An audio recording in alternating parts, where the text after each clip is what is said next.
പിതാവിൻ്റെയും പുത്രൻ്റെയും പരിശുദ്ധാത്മാവിൻ്റെയും നാമത്തിൽ ആമേൻ.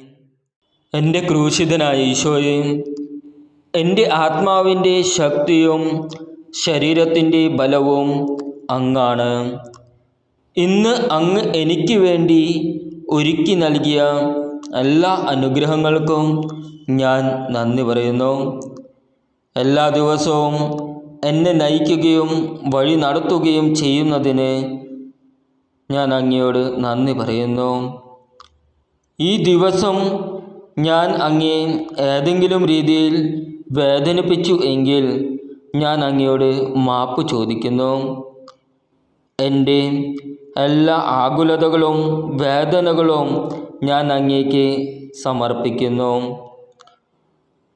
നിരവധിയായ പ്രശ്നങ്ങൾ എന്നെ പിടിമുറുക്കുമ്പോൾ അങ്ങ് എന്നെ അത്ഭുതകരമായി സംരക്ഷിക്കുന്നത് പോലെ ഇപ്പോഴും ഞാൻ അങ്ങയുടെ അത്ഭുതകരമായ ഇടപെടലിനു വേണ്ടി പ്രാർത്ഥിക്കുന്നു.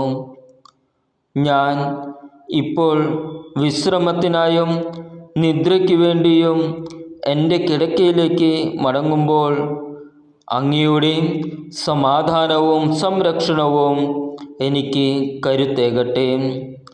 അങ്ങ് എൻ്റെ ദൈവവും സംരക്ഷകനും ആണെന്നുള്ള വിശ്വാസം എന്നിൽ നിറയ്ക്കണമേ.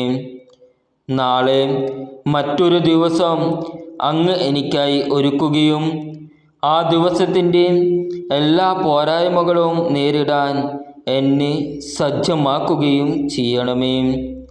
നാളത്തെ ദിവസത്തിൻ്റെ എല്ലാ നന്മകളും എനിക്ക് ഇരട്ടിയാക്കി നൽകണമേ. അങ്ങയുടെ മാലാഖമാരുടെ സംരക്ഷണ വലയത്തിനുള്ളിൽ സ്വർഗീയ സ്വപ്നങ്ങളോടെ ഉറങ്ങുവാൻ എന്നെ അനുഗ്രഹിക്കണമേ. ആമേൻ.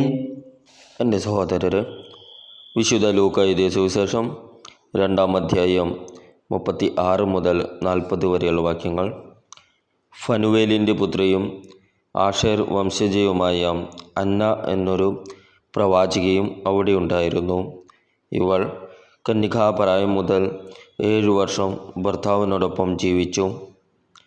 84 വയസ്സായ ഈ വിധവ ദേവാലയം വിട്ടു പോകാതെ രാപ്പകൽ ദൈവത്തെ സ്തുതിച്ചുകൊണ്ട് ഉപവാസത്തിലും പ്രാർത്ഥനയിലും കഴിയുകയായിരുന്നു. അവൾ അപ്പോൾ തന്നെ മുമ്പോട്ട് വന്ന് ദൈവത്തെ സ്തുതിക്കുകയും ജെറുസലേമിൽ രക്ഷ പ്രതീക്ഷിച്ചുകൊണ്ടിരുന്ന എല്ലാവരോടും ശിശുവിനെ കുറിച്ച് സംസാരിക്കുകയും ചെയ്തു. കർത്താവിൻ്റെ നിയമപ്രകാരം എല്ലാം നിവർത്തിച്ചതിനു ശേഷം അവർ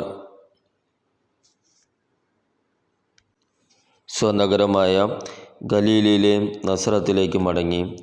ശിശു വളർന്ന് ജ്ഞാനം നിറഞ്ഞ് ശക്തനായി. ദൈവത്തിൻ്റെ കൃപ അവൻ്റെ മേലുണ്ടായിരുന്നു. നമ്മുടെ കർത്താവായ ഈശോ മിശിഹായ്ക്കും സ്തുതി.